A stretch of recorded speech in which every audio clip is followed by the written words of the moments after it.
one kid reported having to dig a grave with a spoon and lie in it while other people threw dirt on them.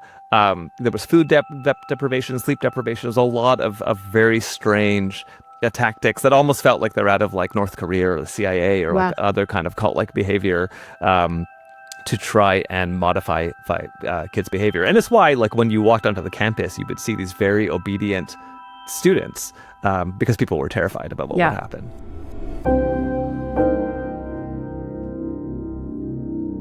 Paris Hilton was an it girl of the early 2000s, but her socialite status obscured a dark secret. When Paris was a teenager, her parents sent her away to numerous programs designed to deal with troubled teens, an industry that gained popularity in the 1980s and grew through the decades until victims and journalists started to expose stories of abuse. But not everyone who attended those programs was famous. In 2004, a 16-year-old named Daniel Yuen left his home in New Jersey and traveled to San Bernardino, California. His parents, who were at the end of their rope with how things were at home, had enrolled Daniel in a program called CEDU Running Springs. They were promised it would help their son. Instead, Daniel ran away from the facility after being there only 10 days. And he's been missing ever since.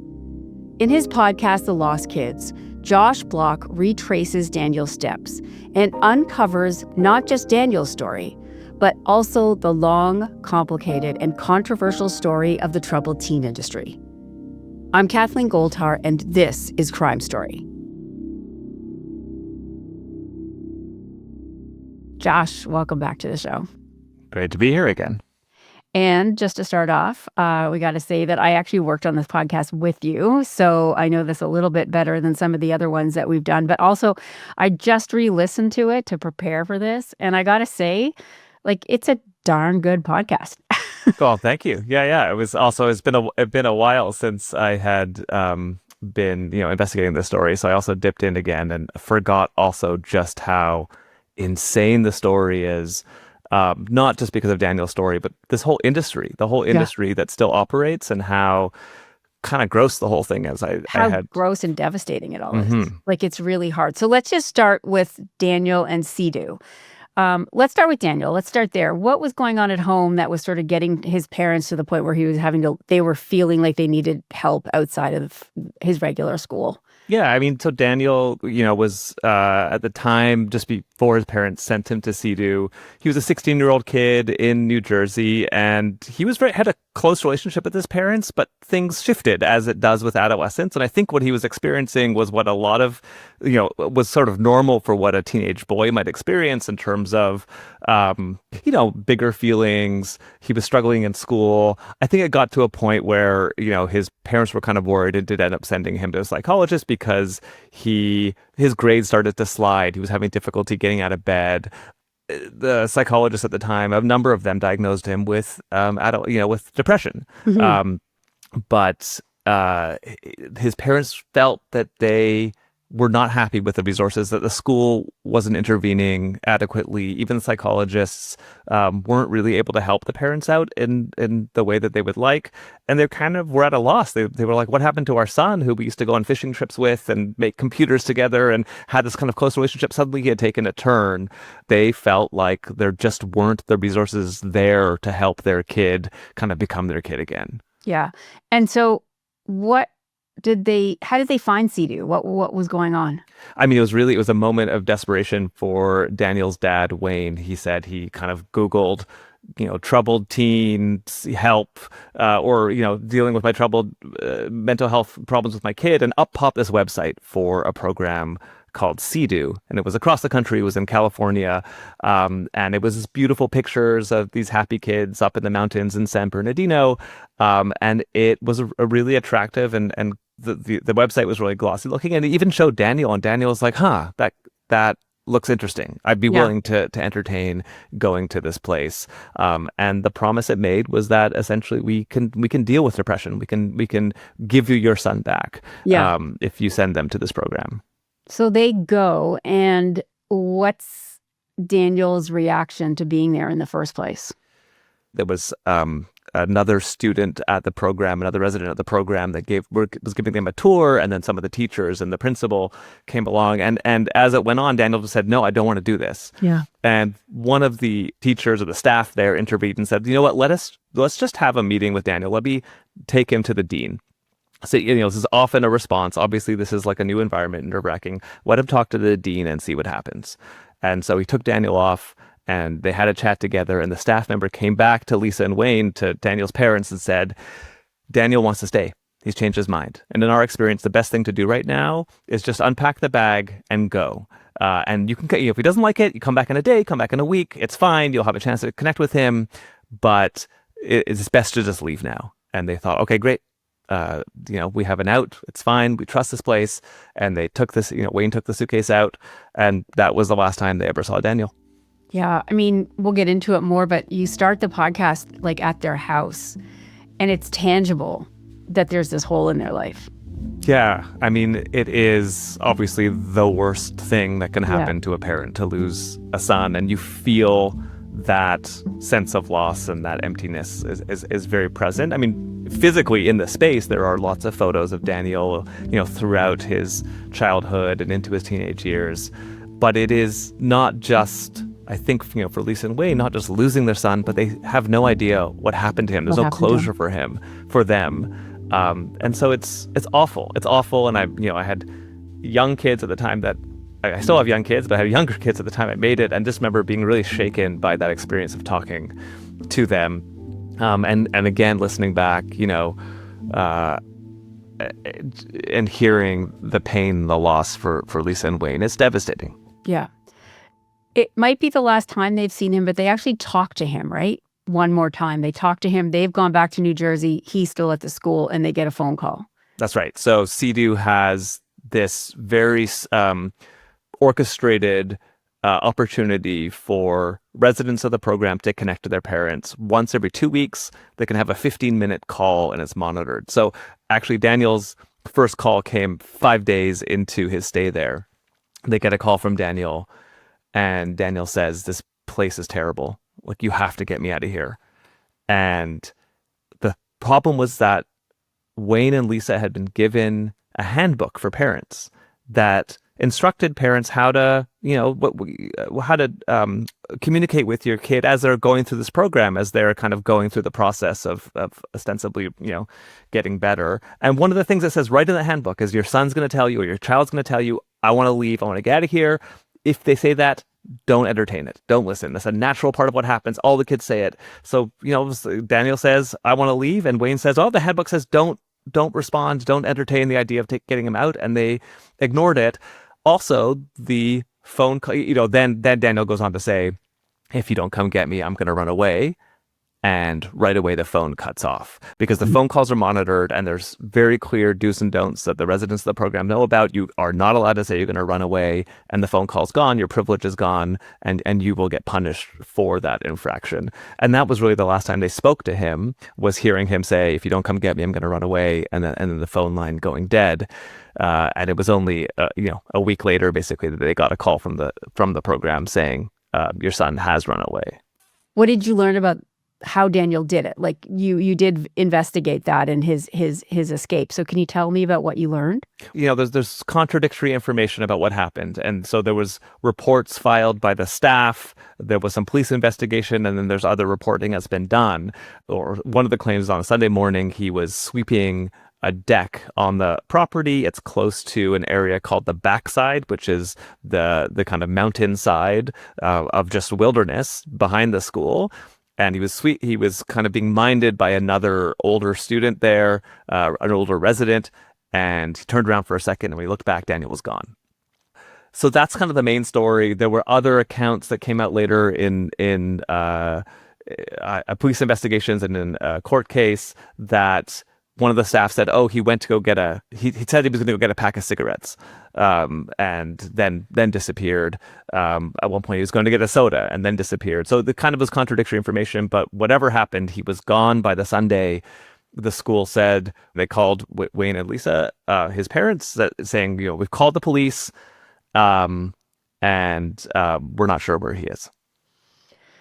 I'm going to get back to asking you about sort of the effort to find him, but you also really started digging into what was going on at CEDU, particularly. I mean, it's exemplary of the other troubled teen programs that we know about. But tell me about what you learned about sort of the daily programs, what you think Daniel might have been reacting to so aggressively. Yeah, well, I mean, one of the crazy things is that we learned pretty early on is like what Daniel did is what hundreds of kids were doing from this program and from many programs. I mean, a very natural response was when people discovered what was going on, they ran because it was freaky what was going on in there. CEDU was part of this troubled teen industry, which is based on a model of tough love. It uses shame, humiliation, and this kind of tough love model to try ostensibly and show, kids that are having a hard time what is wrong with them and kind of force them to address it and to change. And the main therapeutic instrument they used were these high intensity rap sessions where for 3 times a week for several hours a day, the kids in your group would be put in a circle. One kid would be put on the hot seat, and the entire group would attack them with any kind of infraction that was perceived or not perceived. I mean, your job was just to try and force this person to have a breakdown, telling them that the parents didn't like them, that they're lazy, that they're, that the situation that they're in is their fault. When you're in this program, you start to realize that you have to be picking up information about the kids' behaviors throughout the day so that you had fodder, you had things to work with. Because if you weren't an active participant, you would be punished. So it became, and I've heard tape of these sessions. I mean, kids are screaming at the person on the hot seat, and the idea. I mean, you basically are not let off the hook until you yourself have a big breakdown. So you have to start crying, and people talked about like snot pouring out of their mouth and tears pouring out of their eyes, and often there would be nosebleeds and piles of tissues. And it's kind of this like what cult experts called an engineered epiphany. I mean, you're trying to like force people into this whatever heightened state of like self-realization or transformation. By the way, none of this is evidence-based. There's zero evidence that this is healthy at all for a kid, let alone an adult. In fact, there's evidence that it's harmful. Exactly. And so by almost everyone I talked about the deep trauma, the ongoing trauma they still feel about what happened to them in that program.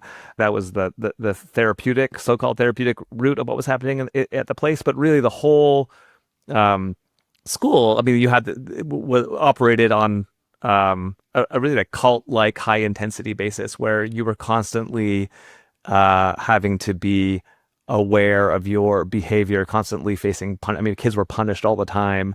What did a punishment look like? They were mostly psychological, but they could involve having to sit in a chair in the dining hall for hours at a time, even days.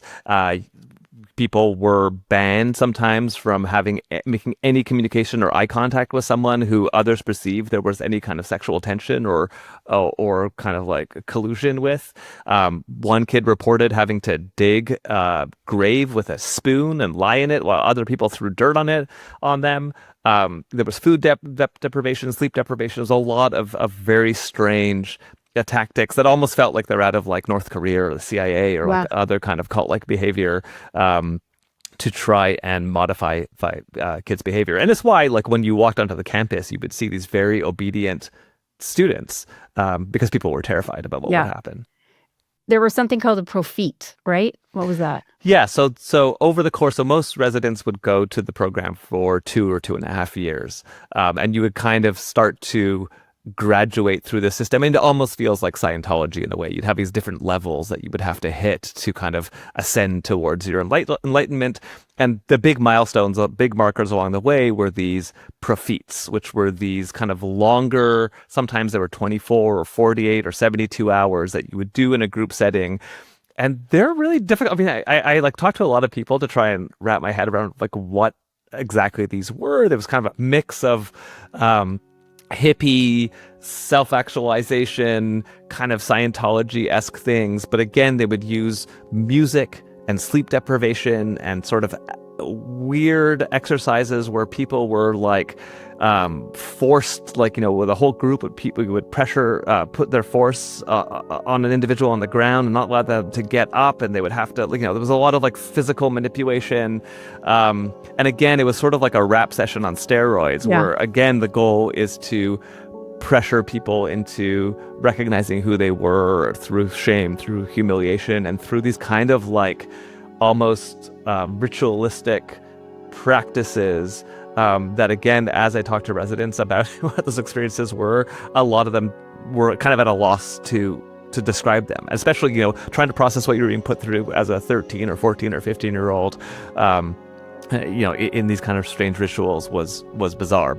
People talk about, after you did the whatever profit, you would tell, you'd find each other and say, oh my God, that was like so incredible. And I feel like you were forced in a way to constantly be reinforcing the value of this program. And if you didn't do that, you'd be stuck. Then you're in there for longer. So the idea is that you got to progress, you got to get better so that you can graduate eventually and go back into the real world.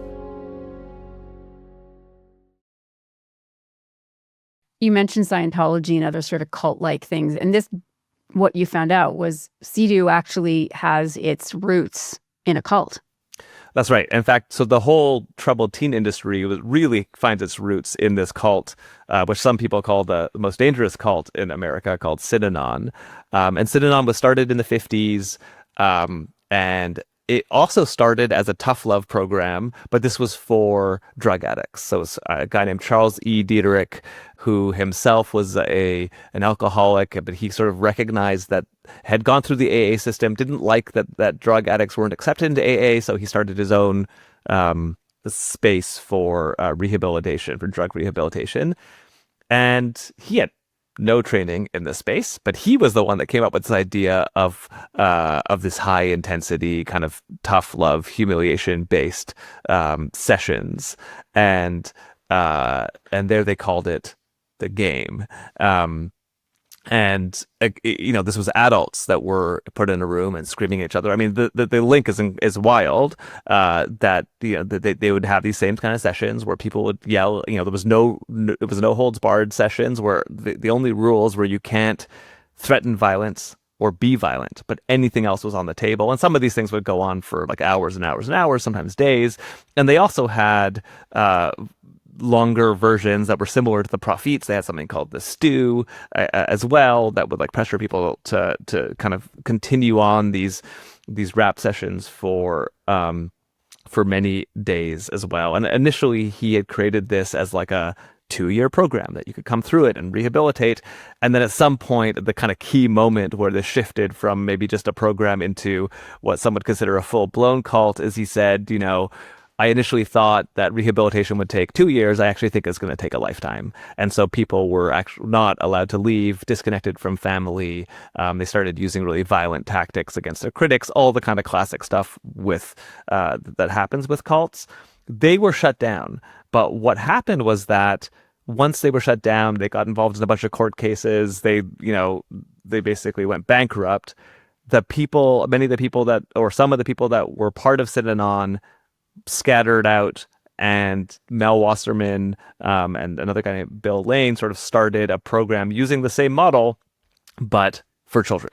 Some people were a bit more secretive about the link between the troubled teen industry and Synanon. CEDU wasn't. I mean, for a long time, they were pretty overt about it. They would sort of advertise, at least, they weren't ashamed about mentioning that some of their staff had come out of Synanon and that they were borrowing those tactics, until kind of further along, at some point, they started to like keep that off their marketing pamphlets. When they became the world's most dangerous cults. Exactly.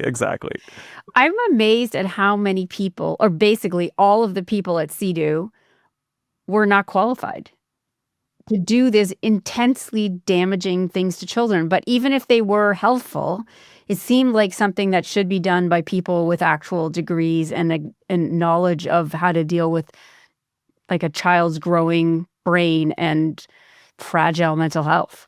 This is the main criticism that comes from people who actually are credentialed and work with kids who have mental health issues or need support. Is exactly this. I mean, how is it that this massive industry can exist with working within a non-evidence-based model and with people who are uncredentialed? I mean, one of the people I spoke with, Maya Salovitz, who's studied this space a lot, she says if you were to regulate it by just enforcing a mandatory amount of training, that the people working with kids had minimally a master's degree in mental Yeah. health, the industry would be gone. It couldn't survive. I mean, it wouldn't be cost effective, but also no one would be operating the kind of curriculum that exists right now if you actually had credentialed people working there. Yeah. And like literally the staff members often were plucked off the streets of the communities. Often these programs are located in small towns. They hire a lot of people from the local community, or they are graduates themselves of the program, that their only credentials are the fact that they graduated from the program. And so they understand, how to run this curriculum and how to humiliate children. Amazingly, you talked to one of the men who was part of CEDU, who was a real bully. And a lot of the kids said that he made their lives terrible. And he has this very strange line that he goes between like acknowledging that he might have been rough, but still sort of defending the way that he did it. Yeah, I was surprised that he was willing to talk to us.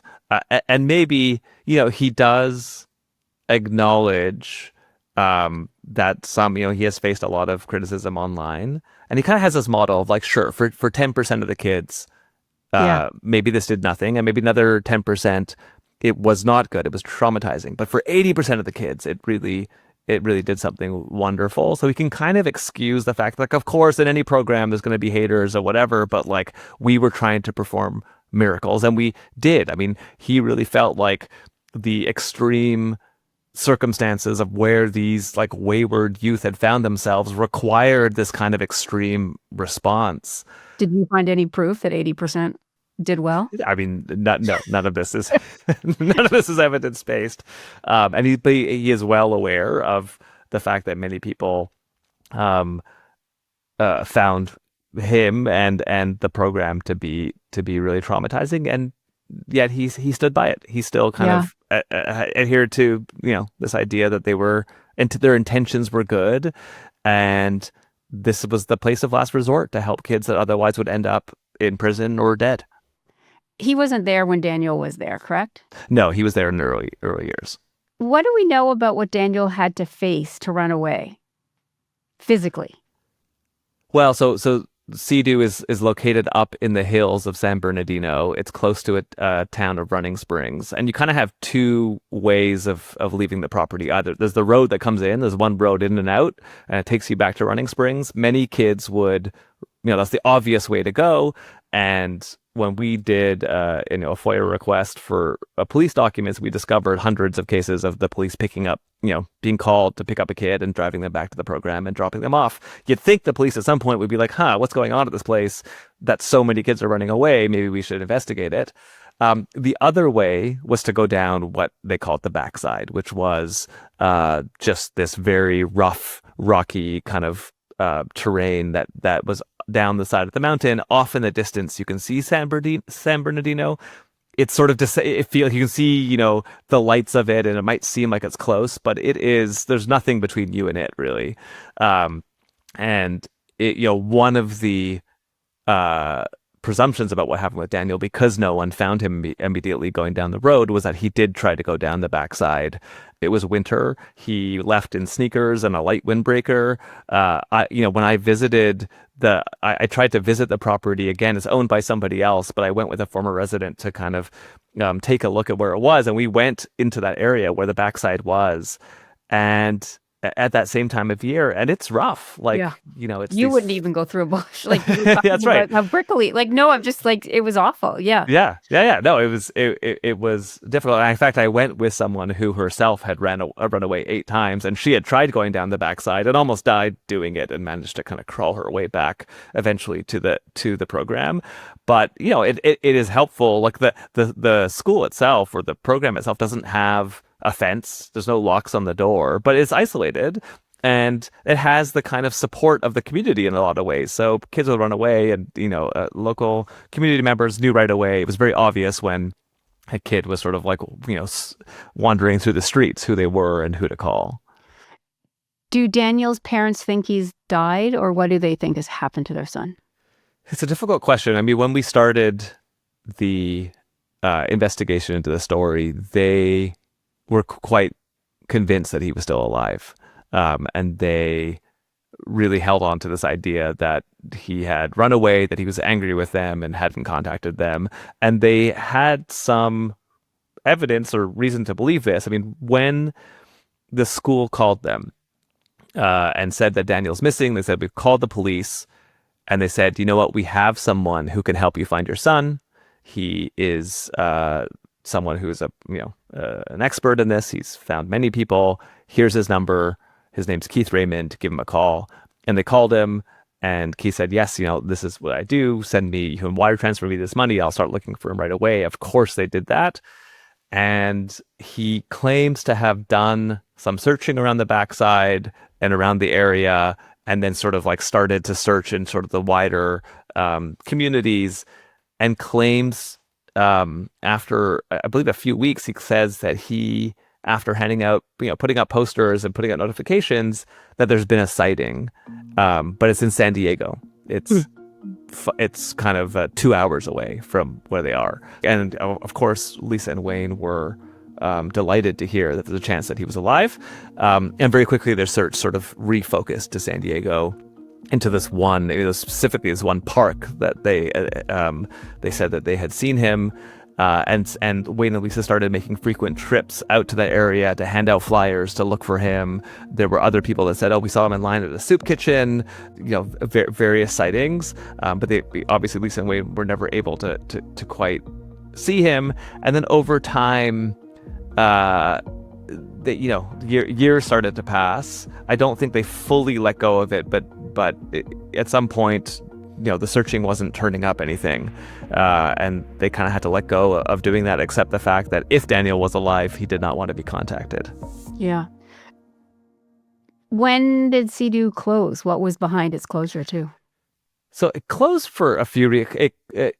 Mel Wasserman had sold the program in the late 90s, and then there started to be a series of lawsuits leveled against CEDU. The Yuens were one of them, but there were actually others as well, of parents who were upset at the abuse that their kids faced, and the lawsuits kind of mounted up, and they got into financial trouble, and ended up shutting down not too long after Daniel was there. I want to say it was a couple of years. I think in about 2006, most of the programs had shut down. There was one left in Boulder. One of the programs was still left open, but it wasn't under the same leadership anymore. Another organization had bought it. And what about the troubled teen industry itself? Is it when was its height? Like, what kind of was the evolution of that, and where are we today with it? I mean, so the troubled teen industry is still thriving. CEDU represents sort of one bucket or one type of program in the troubled teen world, the kind of therapeutic boarding school where you send a kid away and they go to this a school that, like, ostensibly they're still getting a high school education while going through this bizarre form of therapy. But there's also these wilderness programs where financially they're actually much more profitable. You don't have to have a physical building or space. You send kids off into the woods. They are running through similar kinds of like tough love, shame-based programming, but you're doing it out in the wild. There are military boot camps. There's also like religious programs that exist as well. So there's a bunch of ways they operate. And the pattern over time has been that like kids have died in wilderness programs. A number of kids died in these kind of therapeutic boarding schools. Kids would die. And the pattern we see is that the media will pay attention. There might be a big lawsuit. The program will shut down. And then in its ashes, the staff will go off and someone will create another pretty much carbon copy of the original thing with slightly different branding, and on it goes, and no one's kind of there to regulate it. So it's gone through some various phases. I will say that one of the big shifts that happened just right around the time or after Daniel's disappearance was the emergence of social media. So for a long time, both parents but also kids going through this program had very limited ability to communicate with each other, to form a community. And once social media came around, some of the horror stories and some of the advocacy really took off because people were able to connect dots between their different experiences and find ways to form communities and to start advocating in a serious way to create regulation and to shut these kind of places down and to amplify the horrific experiences that people were having in these programs. But I would say by and large, it hasn't. There have been things that have been shut down. There's been more awareness, but the industry still is alive and well. And rather unregulated? It's a patchwork of regulations. Right. So there's some states have better regulations. There's some great laws that are on the books. They're not always enforced. There have been some attempts, and there was an attempt in the early 2000s to kind of create some federal regulations and to do a proper investigation. So the best that happened federally was that light was shone on some of the most horrific practices, but nothing came about that had any teeth in order to shut them down. There are a few states that do have some better laws to shut stuff down. One of the big kind of workarounds for these programs is this religious exemption, and that's a space especially in the states where you can't. If you say this is a religious program, really they don't allow states to interfere with what's going on, and there's a really booming religious-based troubled teen industry that still thrives and is alive and well. And teens will always be troubled. Exactly. For their parents. Did you see Wayward? What did you think of that Netflix show with Maeve Martin? I have not seen it. I really want to see it. And it seems very intriguing, and I know it's doing well. And I think, one of the things that happened was that it's like one of those cases where I had sort of a vague understanding of the troubled industry before doing this. And then once we started investigating it, once the podcast came out, so many people came up to me and said, I have a son, I have a cousin, I have a nephew, whatever, that went through these programs. So I just started to appreciate how prolific it was and just how many people had gone through it. And so it feels to me like the same thing now I've noticed as Wayward has come out. It's sort of reignited this interest in the industry and all these connections that people have to what's going on. So I'm delighted that it's there. I think it's another kind of another way that attention is being drawn to into a really disturbing industry.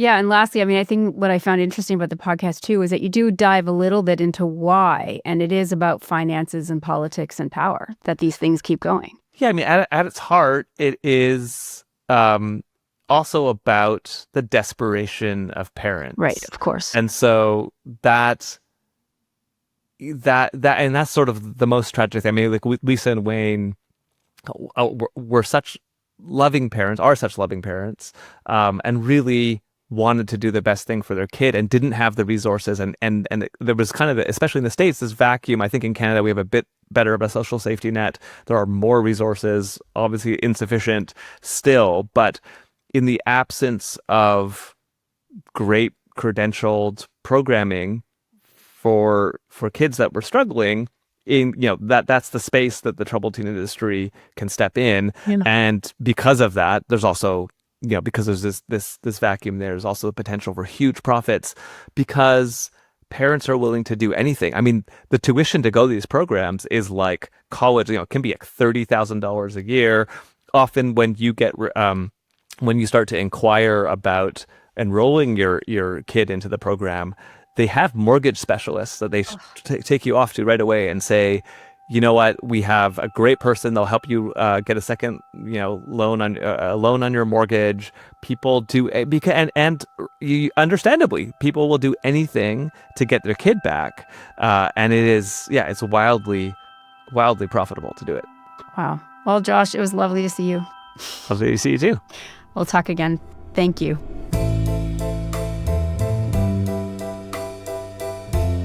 You've been listening to Crime Story from CBC Podcasts. You can hear the show ad-free by subscribing to CBC True Crime on Apple Podcasts. Be sure to follow us there on Apple or on Spotify. You can also find us on YouTube. Just search and subscribe to CBC True Crime.